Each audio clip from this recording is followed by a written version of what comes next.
whispered content, please hit the thumbs up button. The thumbs up, smash it, like it. It goes so far and does so much for the channel. You have no idea.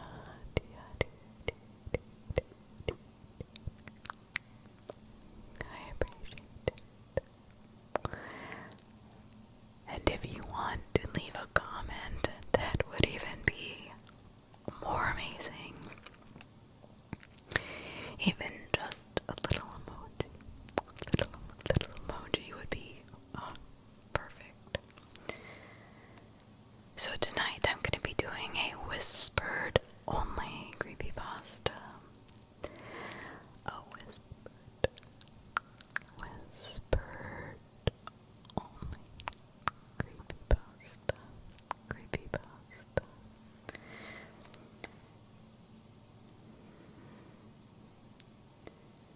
The Dionaea House.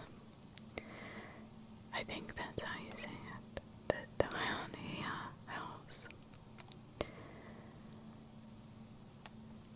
So sit back and get yourself a glass of water, an adult beverage, a cup of coffee, some hot tea, your favorite bedtime snack. Curl up in your favorite chair and enjoy my voices and lull you to sleep or keep you awake.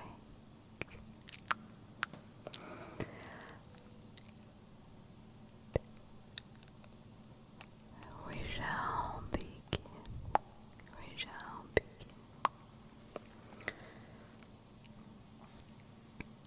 But before we do, don't forget to plug in your devices. Set your alarm. Take any medications that you might need to take.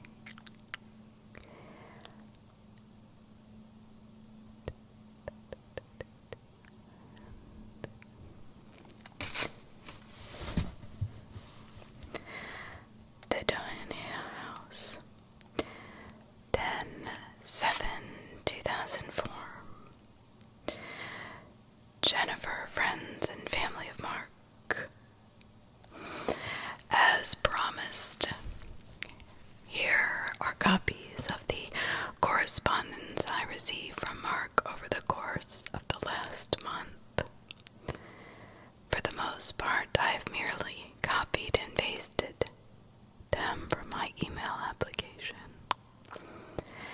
As you'll read, he requested this in hopes that you'll better understand why he did what he did. I made this page because this is the most efficient way to share Mark's emails with all of you. I am not advertising to anyone, but I do think it would be wise to pass this along to anyone who may help with the investigation.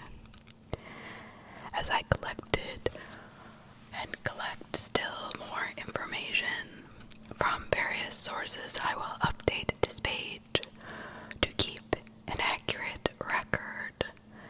I will have that link at the end of the series as well.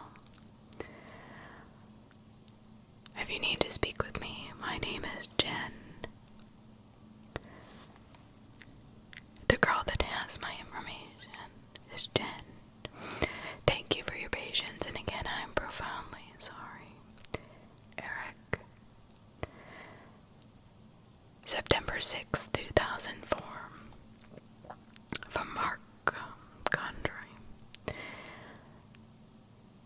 Subject, an old friend. Eric, hey man, it's Mark from Houston. The Saturday Night Gang feels like a long, long time ago, doesn't it? I found your email from your website. Looks like you're out in LA now. Cool, man.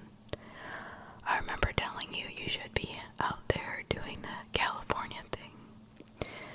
Are you still with Connie? Myself, I'm in Dallas now. I met someone who works in my building. We've been seeing each other for 2 years now. Listen, the reason I'm writing to you out of the blue is because I got this newspaper article in the mail. Maybe you got one too. It's about Andrew. You remember Drew, right? Travis would pick him up most of the time. Messy hair, sort of the fanboy type. I didn't remember his last name until I got this thing, and now it's really disturbing me. Do you know what happened? Did you hear about it already? Let me know if you have some time to talk. I can call you, or you can call me if that works better. I'm going to see if I can track down Travis and Dave. A quick search didn't seem to turn up any leads, but maybe they just didn't have websites. If you still talk to either of them, please let me know. Thanks, Mark. September 8th, 2004. From Mark Condry. Subject regarding an old friend. Eric, thanks for the quick reply. I didn't mean to sound cryptic in my first email. I'm just reluctant, I suppose. I hadn't really seen or thought about Andrew since he stopped showing up for game night. And that was 5 years ago. That was about the time we all went our own way. You know, back in 1999, you moved out west, I moved up to Dallas, etc., etc., etc. When I got this article in my mailbox, it caught me off guard. And yeah, I'll transcribe the thing for you. I wasn't sure if maybe you were the one who sent it to me. I'll put it into the email at the bottom. I remember him. He was never the kid with the idea. He was the kid who agreed with yours, slowest to get the joke usually, laughed the longest. That's Andrew in a nutshell, yeah. At least that's how I remember him. He got on my nerves sometimes, but damn if he didn't love being part of the gang. He'd ask me for some poker chips on card night or borrow dice from my bag, that sort of shit. Whenever we played techno ball on our Nintendo, he'd always wanted to be on my team, which would have been fine if he was any good. I haven't heard from Travis or Dave in years. They fell off the radar about the same time you did. None of us made much attempt to stay in touch. It was just one of those things. That's okay. I wasn't trying to point fingers. It happens, but I was hoping you had already heard about Andrew. Like you'd gone and gotten a copy of the article. I still haven't been able to get a number or email for Travis or Dave. Maybe they know more about this than we do. Andrew usually hitched a ride with Travis most of the time. It was on the way home for Travis. Didn't Andrew live with his mom? Like in an apartment. And his stepdad was a real estate broker. Had that one house way out past the Highway 6. You remember that? Andrew was scared to death of that house. Here's the article. There's a photo of Andrew with it. Looks maybe like the driver's license photo. Still had messy hair. Gunman shoots 2, kills himself in Boise restaurant. Diners at the roadside breakfast cafe on Interstate 84 fled to the parking lot in a panic yesterday afternoon when a man entered and began shooting patrons inside, killing 2. The couple, John and Lucy Madsen, were having lunch when 26-year-old Andrew Hughes entered, wielding a Smith & Wesson .59 pistol, according to police. Witnesses claim the perpetrator was muttering to himself as he approached the smoking section and opened fire into the first occupied booth, fatally wounding the Madsens. Soon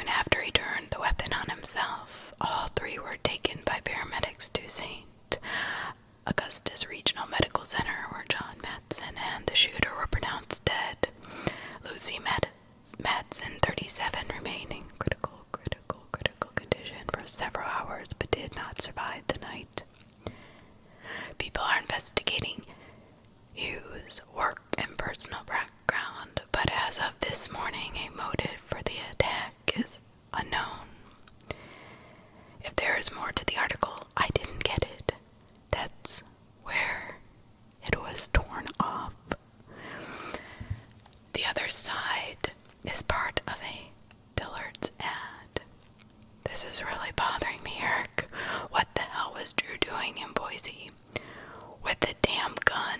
He hung out with us for almost 2 years. I just don't get it. And you know what, Eric? Something else is eating at me and I can't figure it out yet. Mark. September 9th, 2004. Mark Gondry. Subject, Andrew. Hey, I know how you feel. It's hard not to think of the times that he sat next to us at the table, smiling like a fool, rolling dice and moving his pieces around the board. He loved Monopoly night, always wagging his tongue when he counted money. I don't think he realized he even did it. It's impossible to think of him shooting up a diner. There is no return address on the envelope, man. But the postmark is Idaho, not California or Texas. I'm not sure if you've considered this already, but it's possible the whole thing is fake. Some sick, but practical, pathetic joke made to mess with your head. You can get a newsprint paper for...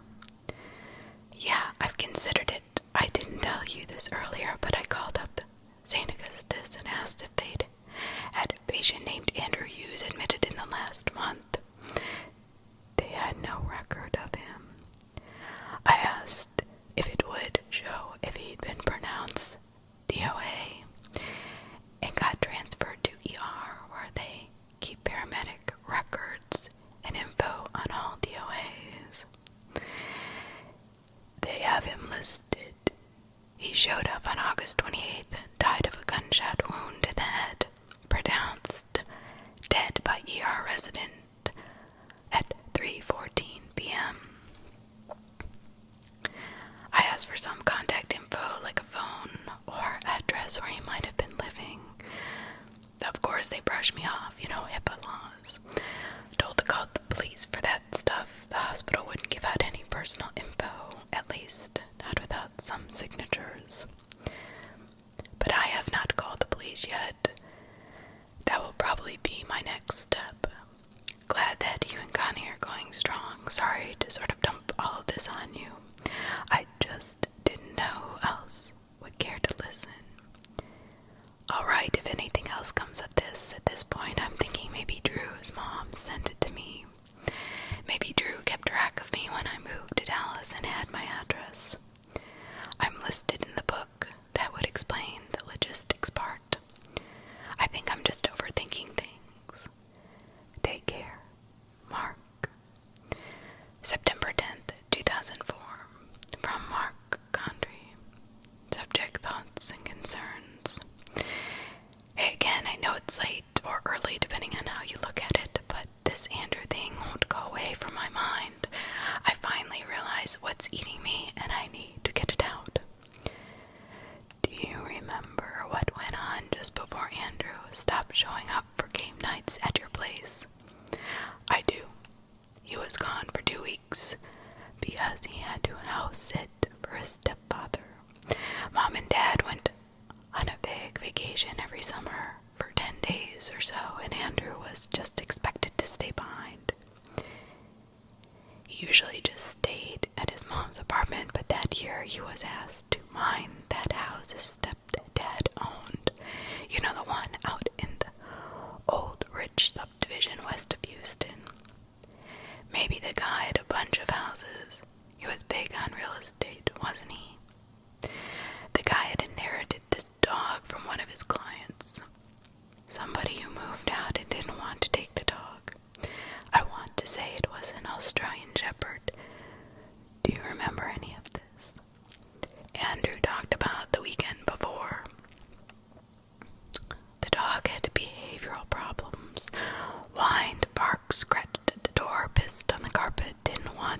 outside. Always wanted to be outside. Dad kept it in a kennel except when it rained. Andrew was supposed to take care of the dog, plus a few other things like mow the lawn, that sort of shit. But Andrew didn't want to go. Dave got into that argument with him about it, and the perfect setup for a young bachelor house, all to yourself, party time, risky business, and Andrew kept saying it was too cold there for a party. Too cold. I distinctly remember that, and how he kept asking us to drive out and stay with him while he was house sitting. I don't think anyone went out there, did they? I never did. We didn't see him for 2 Saturdays in a row. Then Travis picked him up, like usual, once he was back at his mom's place. That's the one night with Andrew I remember the most.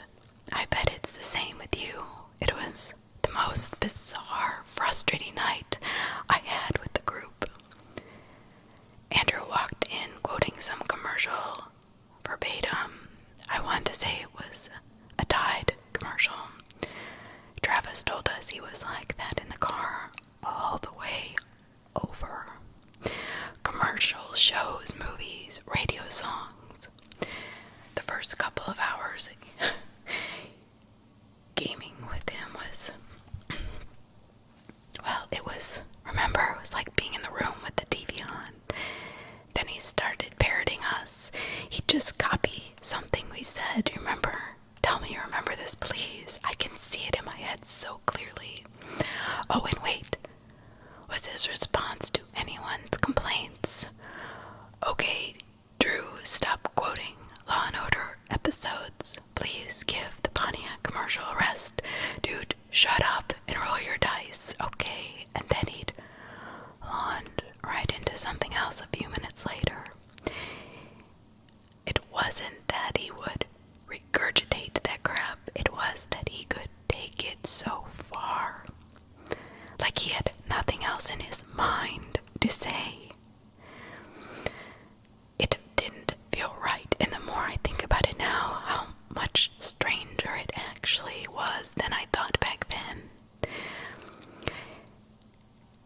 Whole reams of dialogue that he would somehow memorize from one throwaway TV episode, lyrics to entire songs. It went from odd to funny to disturbing in the first hour.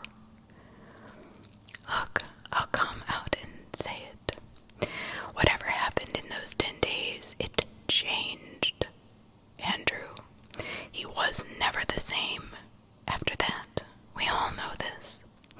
We never talked about it, at least not with me around, but hell, if we didn't know instantly that the person who came back from that house was not Andrew. I wrote before that I hadn't thought about Andrew since 1999.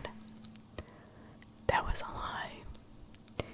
You know, the way your brain sometimes reminds you of things that, well, you hate to dig up. The ones that sour your stomach. I've thought about him a few times, about that night. I don't even know how to say this. Was that the start of insanity, or of his madness, or whatever it was that drove him to shoot up a diner in Boise, Idaho, where we there to see him first lose his grip? Jesus, Eric, why the hell didn't we say anything? From Mark Gundry. Subject, the door is open. Eric, I woke up to the phone ringing this morning. Turns out it was a reporter from the Idaho Statesman. She finally called me back. Did I tell you I called to track down the source for the article? She didn't have any new developments on the story, but will continue to follow up with the police. I asked if she had any other details about the crime. find its way into the article, and we sort of went over her notes. Most of it I already knew, but there was one piece of info that caught my attention. She wrote in the article that Andrew was mumbling or muttering to himself when he entered the restaurant, but she didn't put it in. Or she didn't put in what she was actually trying to say. According to witnesses, he kept repeating, "The door is open." Does that make any sense to you? The door is open. Please write me back, Mark. September 12th, 2004. Mark Gondry. Subject, a plan. Eric, I haven't heard from you. Just writing to let you know I have had a day to put some distance from the whole thing, and I've made a decision. I'm going down to Houston and see if I can find someone in Andrew's family. I once rode with Travis to pick up Drew. I think I know where his mom used to live. From there, maybe I can find his stepdad and, well, the house. I've tried the Boise lead already. I called the police and got more questions than answers, and now some Lieutenant Perez plans to call me back in case he needs more testimony from me. Like I know anything. Apparently Andrew was living alone in a rental up there, working at a Blockbuster Video. That's all I got from the police at Idaho, so I'm aiming for Houston now. Even driving my own car and a cheap motel, it's going to cost me about $200 for the trip. Jenny is worried about me. She would rather I stay and pretend the police will figure this out on their own, but I have to go down there. Eric, this is why.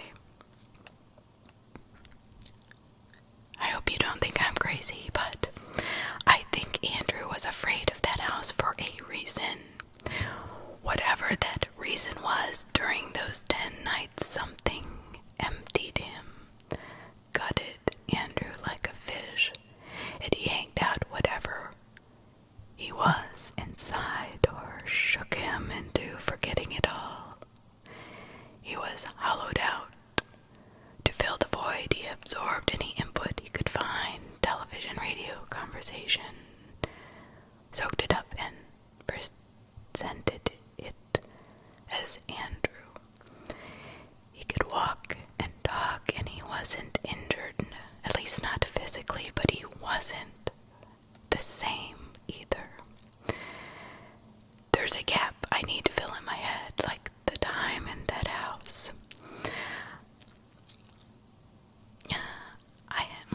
I have these pieces of Andrew that don't match. I need things to match. Hell, I will feel better if something will just make sense. I won't ask you to fly down and join me, but I could use your help all the same. I have so many questions you might be able to answer. Please call me or send me a note if you know any of these. My phone is 555-912-9222. What was the stepfather's name, first or last? Was his mom's name Rebecca? Was her last name also Hughes?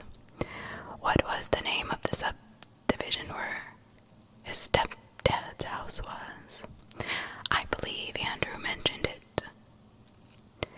I hope I haven't freaked you out too much with my crazy antics, but I know it probably comes off sounding absolutely absurd, at least some of it, or maybe not. You were there for some of this.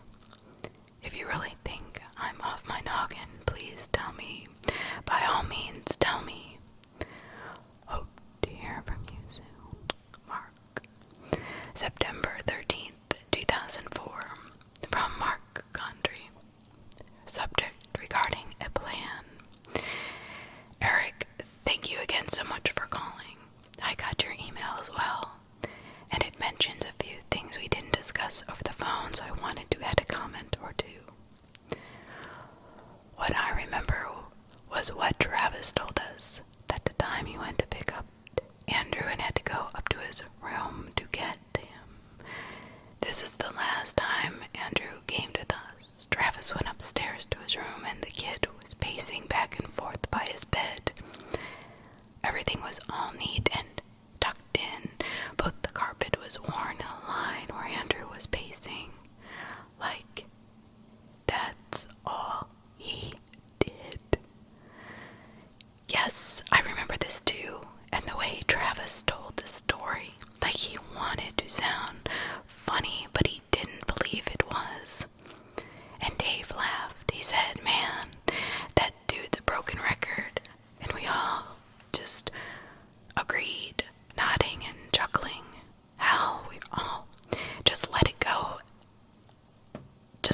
on this thing.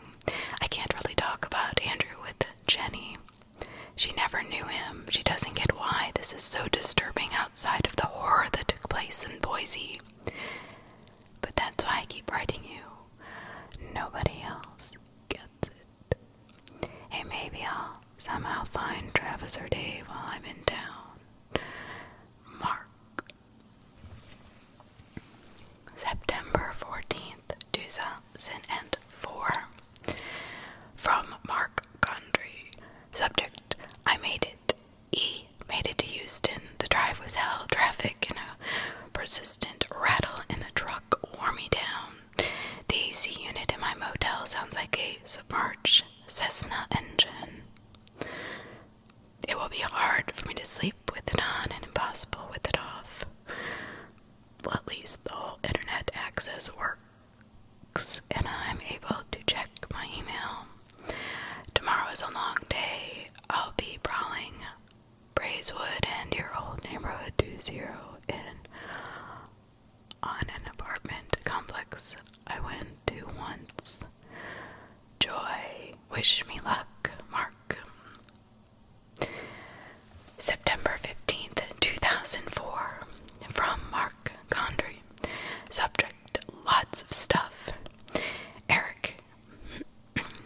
Great news. I have a solid lead. The whole day felt like I was pulling a string from the sand, but it's pointing me in the right direction. These emails are becoming more of a journal for me to help me log my progress. I really hope you don't mind.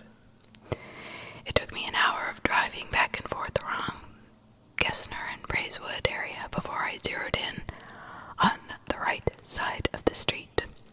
The landmarks had changed. I was 90% sure I'd found the right apartment complex, but I was still grasping in air. With no name for Drew's mom and no guarantee her last name was used, I went to the manager's office. And I got lucky. Her name isn't Rebecca, it's Nancy Hughes, and she stopped paying the rent. September 1999. Drew paid for it the rest of the lease term, which ended the following February. According to the note in the residence file, he paid in cash. Seems Mom moved out or just up and left one day. Poof, poof, poof. Andrew was living alone in the apartment then. How was he paying for rent with just a minimum wage job? I showed the manager the article about Andrew, and then I lied. I said I was a private investigator. Honestly, I don't know why I lied.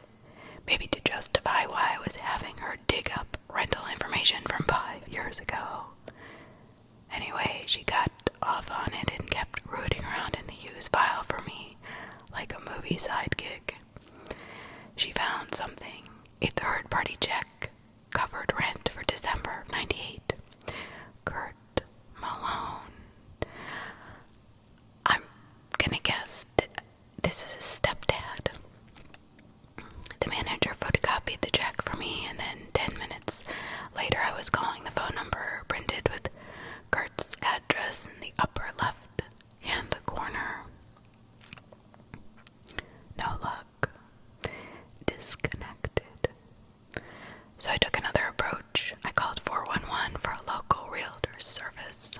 You can do a search for contact information for a specific realtor.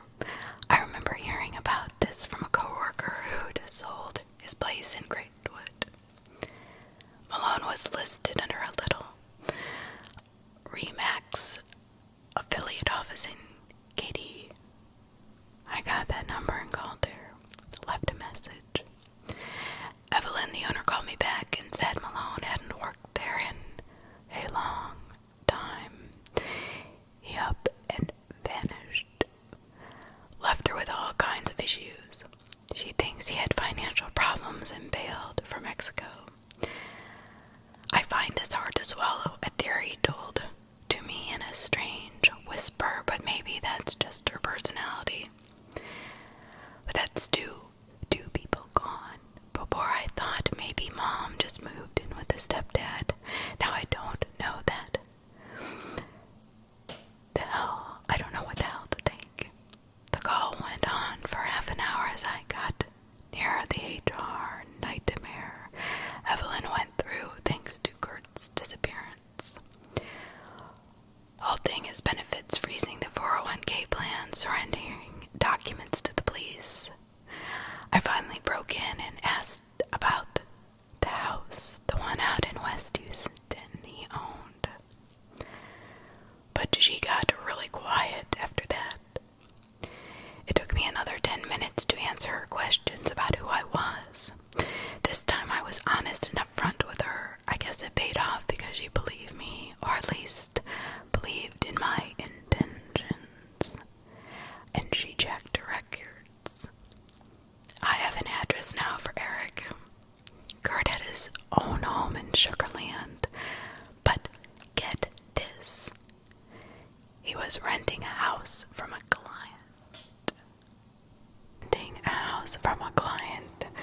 Way out west, near Pecan Grove Plantation.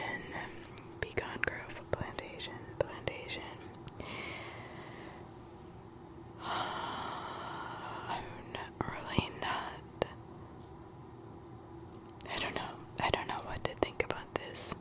The paperwork was curious. Listen to this. Since he was supposed to be selling this place, but the previous owners, check this out, the previous owners had signed off on it in multiple places, like it was no real conflict of interest. She didn't know what happened to the house after it was seized by the bank. I guess I will find out tomorrow when I drive out there. I am close, man. I am close. Super, super close. September 16th, 2004. Note: Mark was able to send text messages from his phone, but I frequently received them late. Sometimes hours after he sent them, as is the case with the September 21st messages. So, from removed at messaging sprintpcs.com. It's September 16, 2004, 3:33 p.m. Subject, no subject. Where are you? Call me. All capital letters, screaming like he needed my help. From Mark Condry. Subject, the house. Holy fuck. I tried calling you 5 times today, but I got your machine. I really need to talk to you. Fuck, call me as soon as you can. I don't even know where to start. Where do I start? Okay, the house. I'm gonna start there. The house is still there. It's this generic one-story thing. Bricks and siding.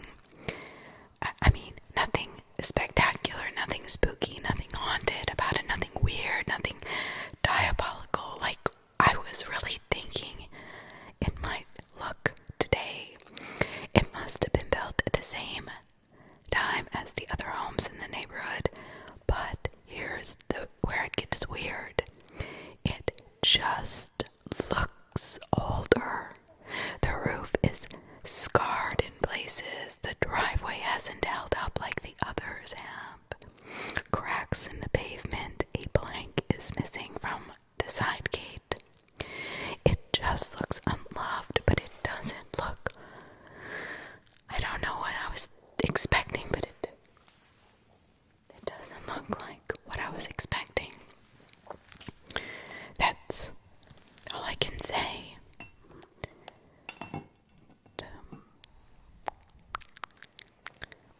Right.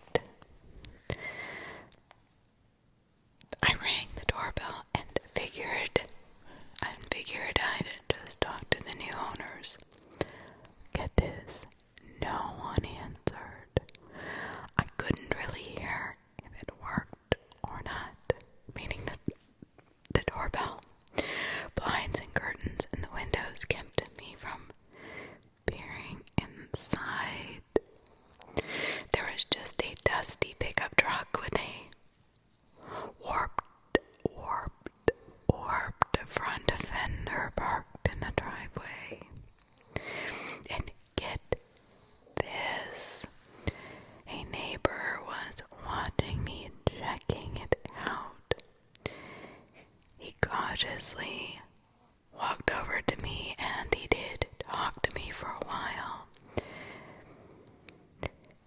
he was watering his shrubs.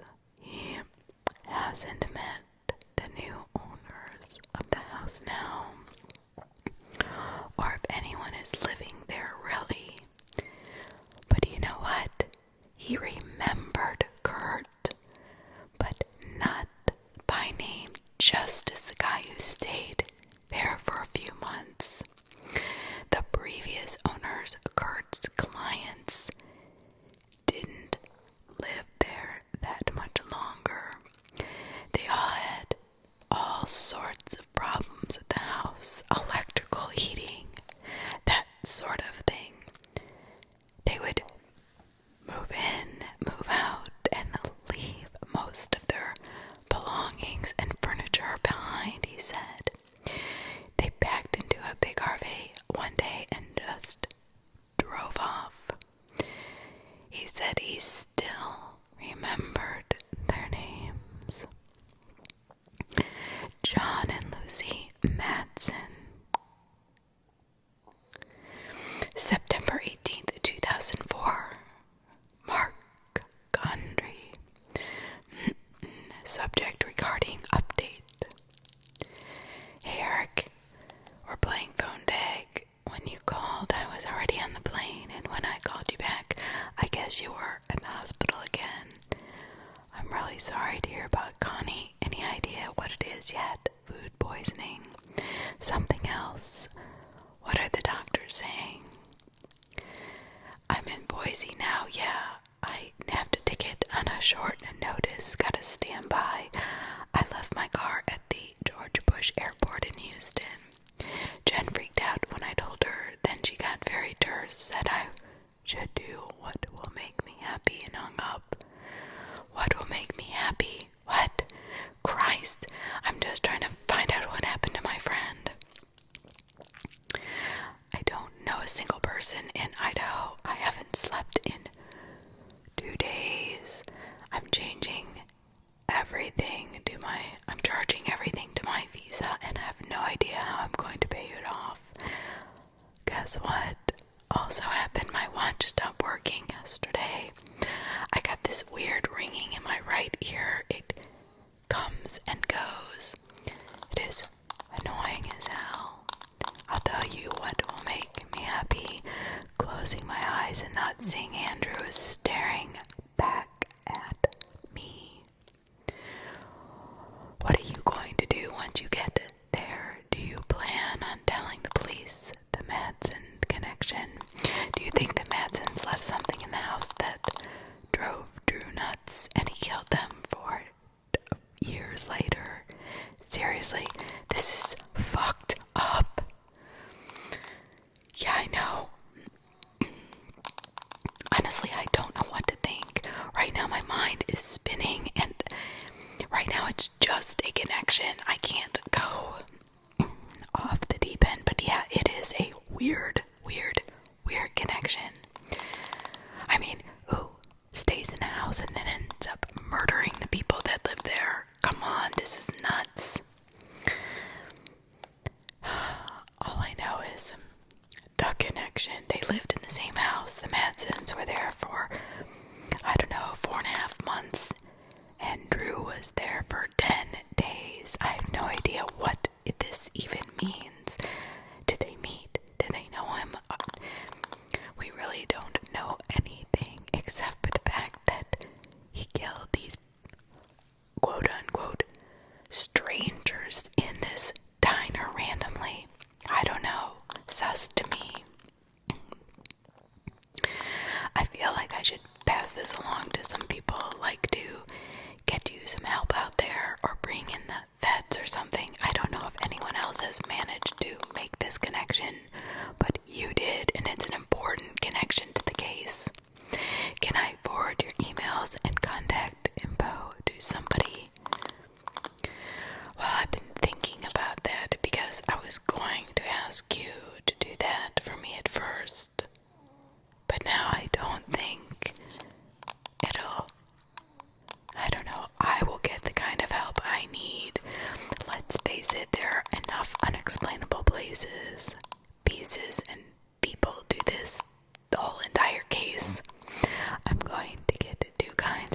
was nuts and skeptics. I wouldn't so much mind if it were skeptics, except I get this vision in my head of some guy calling Jenny, calling my parents, calling my boss at work, looking to paint the picture of a guy who's lost his mind after hearing that his dead friend went crazy. I really haven't been totally honest with you, Jenny, or my supervisor at the office, because, well, this is something.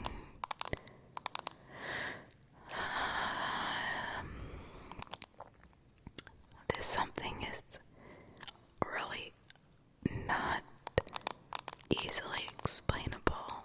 I've been calling in sick to work. I told Jenny I had to go to Boise to attend a pseudo wake.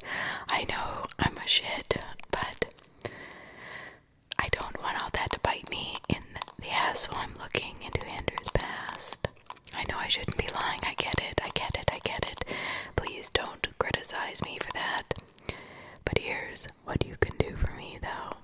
You can hold on to this stuff as evidence or whatever it is. If something crazy happens and I'm in trouble, use this information to explain the situation on my behalf.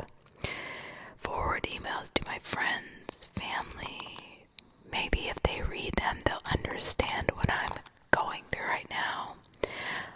I know you didn't mean to inherit this job, and I'm so sorry to make you do this, but I really appreciate the help. Mark in Potato Land. September 20th, 2004. Mark Gondry. New lead subject. Update. I called the hospital. You know, the one where Andrew was taken back in August, where his body went. DOA asked some more pointed questions where Andrew's body went. You know, we never even thought about that. Who picked it up? Did a relative or friend show up? Guess what the answer was? No. But he was tagged with John and Lucy. I kept demanding some sort of lead, so the intern gave me the names of the relatives who were called in to confirm the IDs of John's cousin. Were called in to confirm the IDs of the Madsons and to arrange for funeral and home delivery. It was John's cousin. He lives out here. I know I'm rambling and I'm kind of getting ahead of myself, but I'm just trying to get this all out of my head. Right now I'm about to go out and meet Greg Archer, who is the cousin of John and his wife. I will write again from the hotel. Mark Gondry, subject the Archers. I'm back.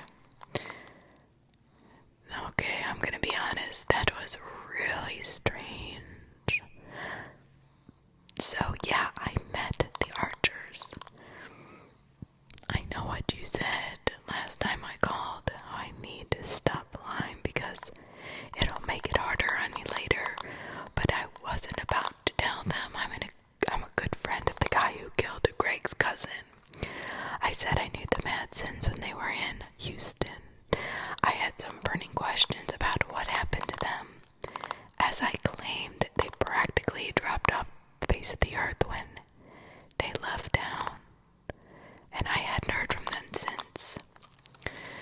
Well, listen to this. Greg did most of the talking. His wife Helen was pleasant in that, well, stiff smile kind of way, like something about what her husband was saying might have been untrue. She found ways to interrupt my chat with Greg and remind him of other things he needed to get done during the day.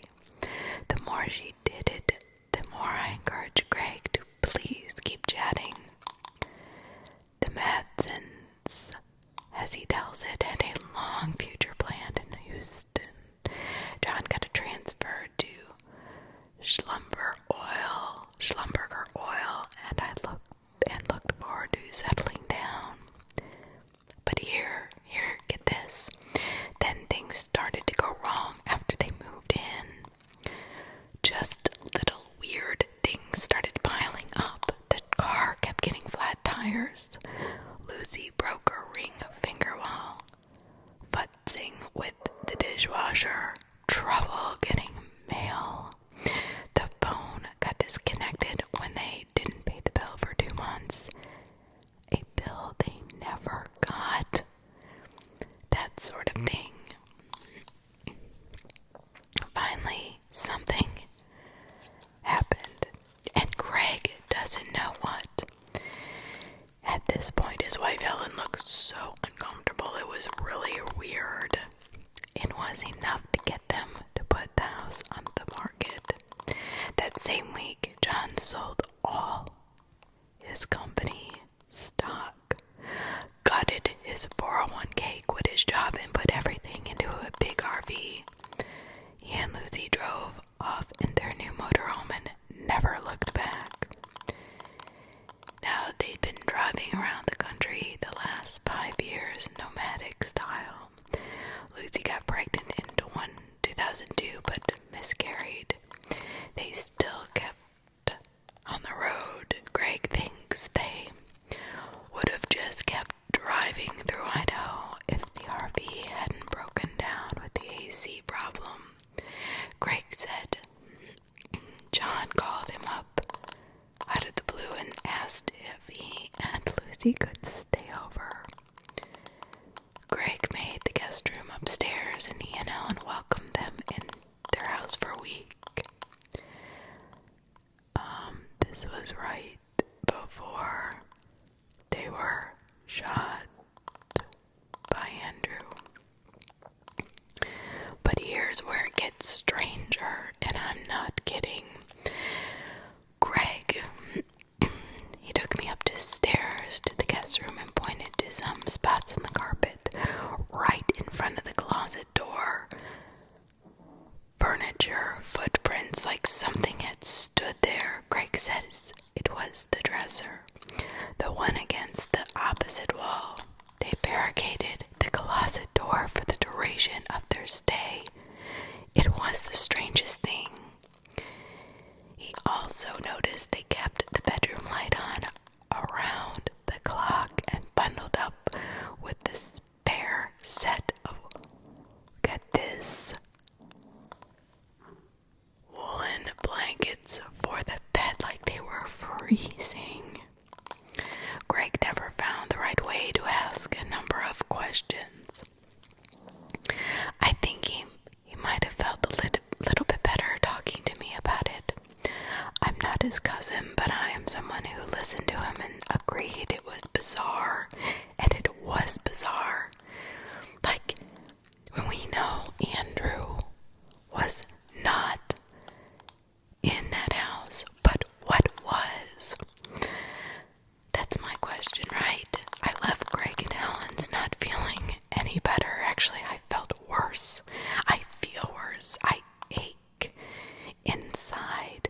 You know, the way you get sore right before you get really sick, like where your skin crawls and it hurts and it's like painful to the touch. Yeah, that's how I feel. I'm really trying to put things together here. I really am. I have to go to the police now, don't I? I'll go first thing in the morning, I promise, Eric. September 21st, 2004. Mark Gondry. Subject, no subject. Hey, I just saw things on Discovery Channel, probably a rerun. I bet you can catch it sometime. All about natural predators and stuff, wild things. Yeah, I'm up watching TV since I can't sleep. Anyway, they had this thing on the Venus flytrap talking about how it lures the curious insects to its lips, and then these invisible hairs or something sense when one of the suckers lands on it, and wham, wham, it swallows the bug. Just like that. Later on, spits out the skeleton of the fly and waits for the next victim. Some types of fly trap plants emit this odor to more food, says the voice on the TV. The fancy name for them is Dionaea House. So I wonder if that's all this is. This whole thing with the shooting and the anonymous article in Houston and the footprints of the furniture on the carpet.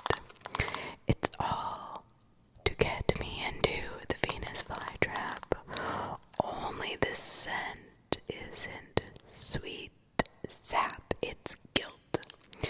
Guilt over all those times I was around Drew and I didn't do anything. You know what I mean? And I'm flying all over the fucking country and my head is buzzing and I think I'm getting close to the truth, but really I'm tickling.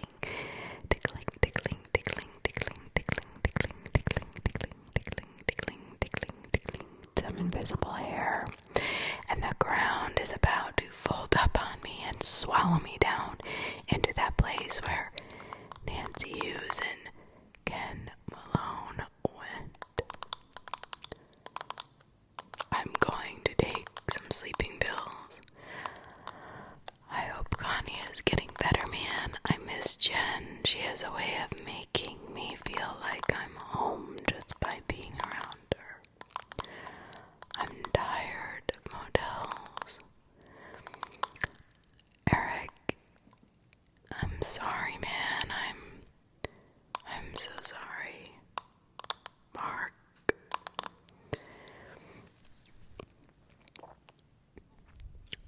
Mark Gondry. Subject. Where Andrew stayed. Eric, bingo. I went to the police. And I asked to actually talk to Lieutenant Perez. Instead, I got Detective Skoloff. He said he was working on the Hughes case now. I'm more inclined to think he was just running interference for Perez in case I was a wacko. Anyway, I told him about the Madsen connection with Andrew to see if that would help. He said they'd look into it. Then he started with the questions about me, and I looked for a way to cut that chat short. Police stations make me feel very uncomfortable. The rest of the talk was rather, I don't know, benign. But at the end of it, almost offhandedly, he asked if I wanted to sign for Andrew's personal effects, since they had copies of all the important stuff. I said, sure, even though it made me feel like they've already written off his case. Drew's been busy in the last 4 years. He has driver's licenses for Kansas, Colorado, Arizona, California, and Idaho. It looks like he stayed at a friend's home because none of the addresses printed on the license have apartment numbers. His Idaho license is just 2 months old, and it has the address of the rental home where he stayed. I'm going to drop by this afternoon and see what happened to his things. Maybe there's a clue. Maybe he knew where to find the Madsons or why he shot them. Perez or somebody has done this already, I'm certain, but I'm not sure. They looked very far. Wish me luck, Mark. From removed at messaging, sprintpcs.com. Subject, no subject.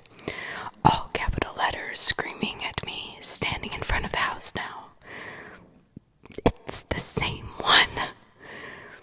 You're never gonna believe this. The Houston house. Same marks on the roof. Same fence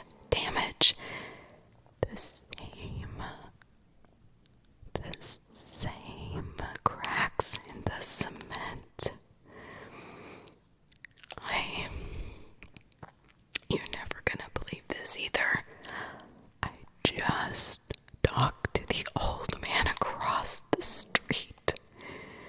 Watering his flowers, he says. The house has been here for years, rented out as far back as he can remember. What is going on? I rang the doorbell. No answer.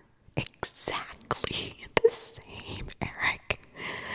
Eric, I don't understand what is happening. My ears are ringing again. I don't know what to do. Please. How is this the same house? How? It doesn't make any sense. There's a way into the house here. Where are you? I've been calling. Pick up the goddamn phone, please. I'm going inside. I'm inside the house. Nobody is here. Air is cold. Very cold. It smells like metal. I found the stairs. I'm going up. I didn't see the second story from the street. Did you call? Signals cut off. 3 bars, then no bars. I'm looking for more of Andrew's stuff here. Layout is really bizarre. Lots of rooms. Door at the end of the hall made of metal. Checking out the room. Instead. Call. Please call me. I found something. Andrew's backpack. I'm getting out of here right now. I think somebody is here. I just heard something. Eric, the door is open. September 27th, 2004. Mark Gondry for Thursday. Hello, Eric. This is Jennifer. I'm on Mark's PC now. I did like you suggested, and I've looked through his outbox and I don't see any emails about this to anyone. There aren't that many, really. He didn't tell me lots of this stuff. Eric, now I'm reading the last thing he sent you back on the 13th. I don't know, he was so emotional. Why didn't he tell me about this? But anyway, you said he wrote to you from his laptop when he was in Houston and Boise, and the police up there said they found that in his hotel room, and they're taking their sweet old time checking it out for clues. So yeah, I will keep asking for that to be sent down. Where else should I look? Please send me the other emails he sent to you. Please, I want to know. Jen. October 1st, 2004. From Postmaster. Subject. Undeliverable. Mail. Unknown user X. Receipt due. Generated following response. 550 unknown user. Original message follows from x at x dot dot x. No subject. Human legs, arm, and bones found on the street. Scottsdale residents got a shock at the start of their morning commute when they found what seems to be the human bones lying in the road on Sage Drive. Crime scene technicians arrived within an hour and a half and began to sweep the scene for more evidence that might help identify this human victim, or at least establish an appropriate time of death. Police spokesman Daniel Swift said bones were evidence alone. Isn't it usually enough to determine identity or even cause of death? These remains didn't even just appear on the road, they were moved here, Swift said. Therefore, we're asking any witnesses to contact the police with information that might pertain to what happened.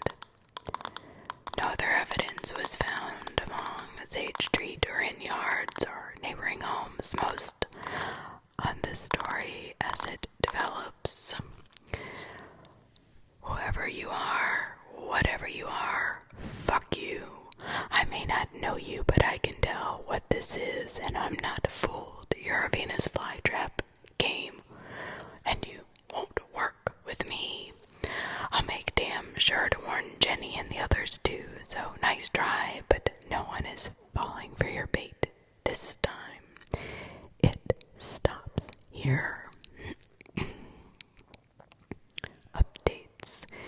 It has become painfully obvious that although I want this to end, and I went this far for all of us to have closure regarding Mark's disappearance, the trail he left has raised too many unanswered questions.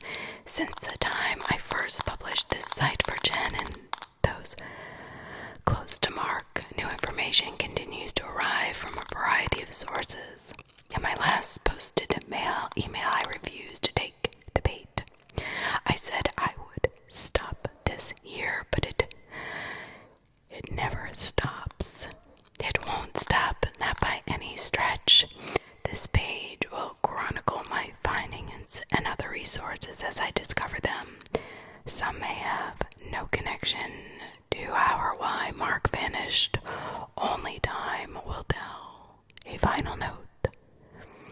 For those like Sandra and Nathan Condry, the truth is I don't yet know what to believe with the whole thing, but I don't want to believe he is gone.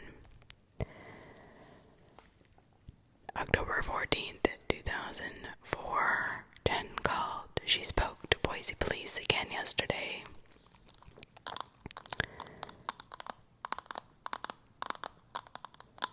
They finally agreed to ship the laptop. If there's anything new, I'll add it here. Among the spam today, I received this email from Mr. Paranoia. Subject: the house. Very interesting if it's real. I have some information for you. I don't know Mark, but that you won't. It won't matter once I send this link. Based on what I've researched, those who have figured out what this flytrap house is risk becoming its next victim. Not everyone is eaten by it, or them. Maybe some may just not be psychologically susceptible to it, the way some aren't able to be hypnotized. But if you walk away knowing too much about the house, it will get you. Sooner or later, witnesses, hence the medicines. Maybe you don't want to know anything else.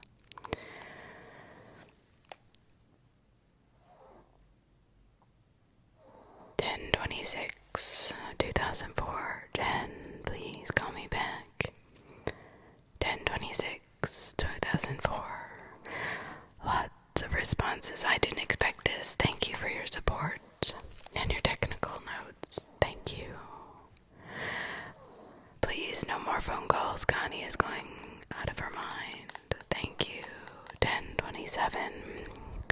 Sandra, Nathan, check your email, please. I finally heard back from the Sprint PCS service rep today. No more account authorization hassles. He said the records show and have billed for only 14 text messages from Mark's phone.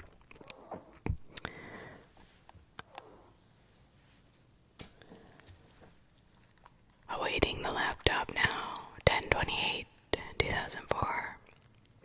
I've been contacted by Diane M, who says she was friends with Lucy Madsen when they lived in Houston. Hello, Eric. Lucy and I met through a little book club. Yes, she and John had all sorts of unexplainable problems with that house. I remember seeing some of them firsthand, like the leak. After reading about your friend Mark, I stewed a bit, then called up my father. I often talked with Lucy on AIM, where she lived here, and thought maybe some of these old dialogues would be of use to you. I went over earlier tonight and dug through the program files.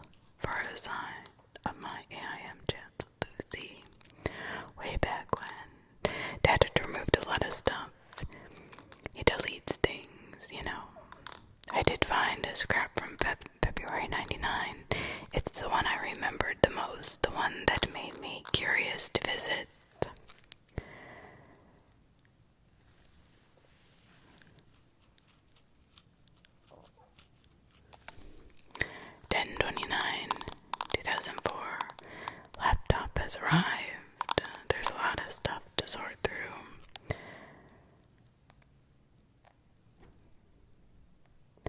October 12th, 2005.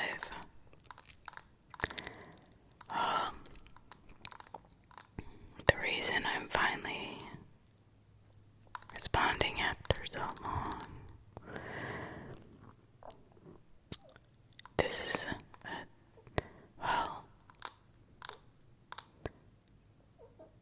the new information is yet to be verified. I had hired somebody to go through everything, and if anything made sense, I am learning that nothing makes sense. Until I hear back from my source, I can't post the link. Now I get how hard this is. You never know who is on the other end of a modem. Thanks for listening. Thanks for everybody who's been reading, and maybe the few of you are still reading. XO.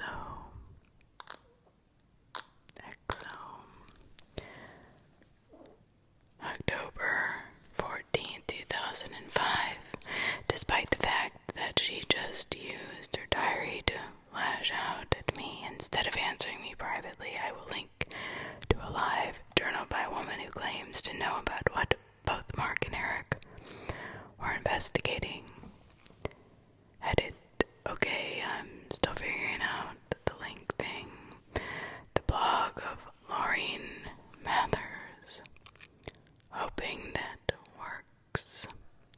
XO.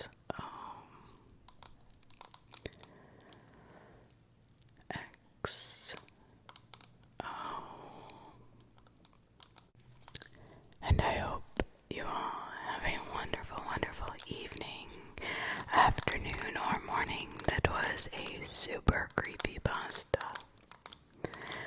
And I hope it wasn't too